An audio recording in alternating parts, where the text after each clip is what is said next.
നമസ്കാരം. ദേവസൈനയിലേക്ക് സ്വാഗതം. കൊട്ടാരക്കര ശ്രീ മഹാഗണപതി ക്ഷേത്രത്തിൻ്റെ ഭാഗം 4ലേക്ക് സ്വാഗതം. കഴിഞ്ഞ 3 ഭാഗങ്ങളിലായി ക്ഷേത്രത്തിൻ്റെ ഐതിഹ്യം, ഘടന, പ്രതിഷ്ഠകൾ എന്നീ കാര്യങ്ങളെക്കുറിച്ചാണ് സംസാരിച്ചത്.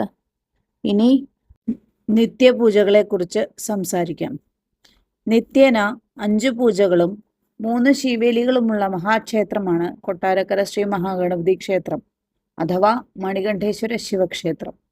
പുലർച്ചെ 4 മണിക്ക് നാദസ്വരം, തവിൽ തുടങ്ങിയ വാദ്യോപകരണങ്ങളോടുകൂടിയും 7 തവണ ശംഖുവിളികളോടുകൂടിയും ഭഗവാനെ പള്ളി ഉണർത്തുന്നു.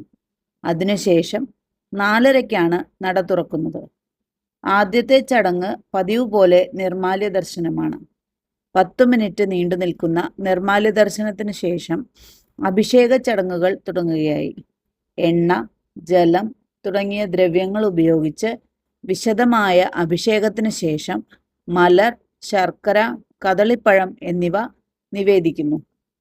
ഇതേ സമയത്ത് തന്നെ ഗണപതിക്ക് ഉണ്ണിയപ്പ നിവേദ്യവും ഉണ്ടാക്കി തുടങ്ങിയിട്ടുണ്ടാകും. 5:30 മണിയോടുകൂടി ഉഷപൂജ തുടങ്ങുന്നു.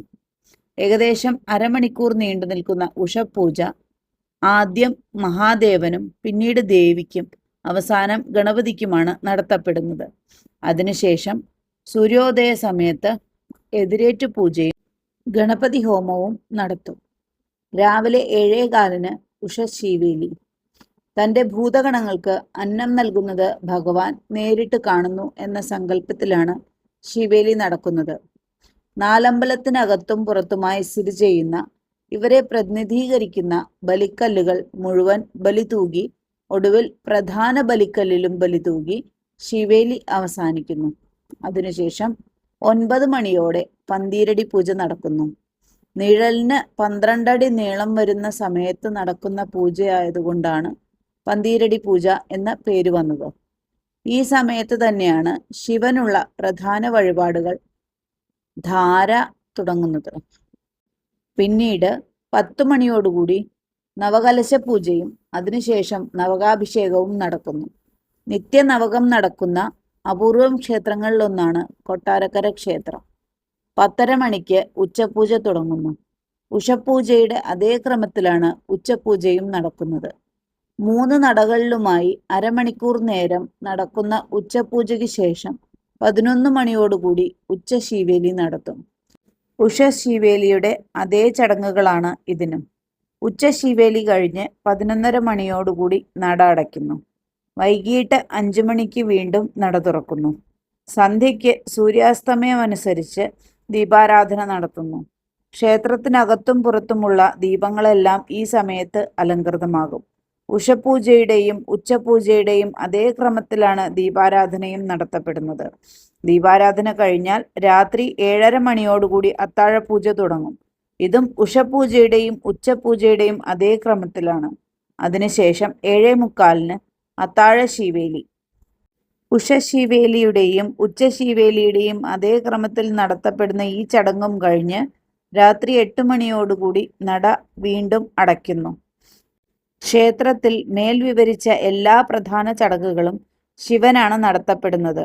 നിത്യവുമുള്ള 5 പൂജകളും 3 ശീവേലികളുമെല്ലാം ശിവനാണ്.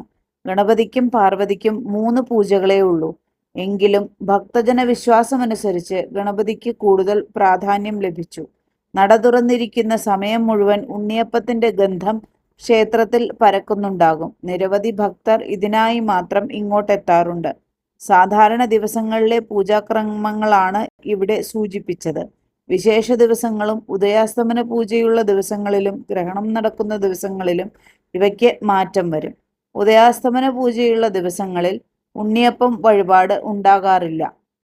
അന്ന് അപ്പം മൂടൽ നടത്തുന്നതുകൊണ്ടാണിത്. ഗ്രഹണം നടക്കുന്ന ദിവസങ്ങളിൽ ഗ്രഹണം തുടങ്ങുന്നതിന് 1 മണിക്കൂർ മുന്നേ അടയ്ക്കുന്ന നട ഗ്രഹണം കഴിഞ്ഞ് ശുദ്ധിക്രിയകളും നടത്തിയേ തുറക്കൂ. ക്ഷേത്രത്തിലെ തന്ത്രാധികാരം വഹിക്കുന്നത് കേരളത്തിലെ ആദ്യ തന്ത്രകുടുംബമായി കണക്കാക്കപ്പെടുന്ന തരണനെല്ലൂർ മനയാണ്. തൃശൂർ ജില്ലയിൽ തൃപ്രയാറിനടുത്ത് സ്ഥിതി ചെയ്യുന്ന ഈ കുടുംബത്തിന്റെ ശാഖകളിലൊന്നായ നെടുമ്പുള്ളി തരണനെല്ലൂർ മനയ്ക്കാണ് തിരുവനന്തപുരം ശ്രീ പത്മനാഭസ്വാമി ക്ഷേത്രത്തിലെ തന്ത്രാധികാരം. ഇതല്ലാതെ കേരളത്തിൽ അങ്ങോളം ഇങ്ങോളം പലയിടങ്ങളിലായി തരണനെല്ലൂർ ശാഖകൾക്ക് തന്ത്രാധികാരമുള്ള ക്ഷേത്രങ്ങൾ കാണാം. മേൽശാന്തി കീഴ്ശാന്തി നിയമനങ്ങളും പൂർണ്ണമായും ദേവസ്വം ബോർഡിന്റെ പരിധിയിലാണ്. നന്ദി, നമസ്കാരം.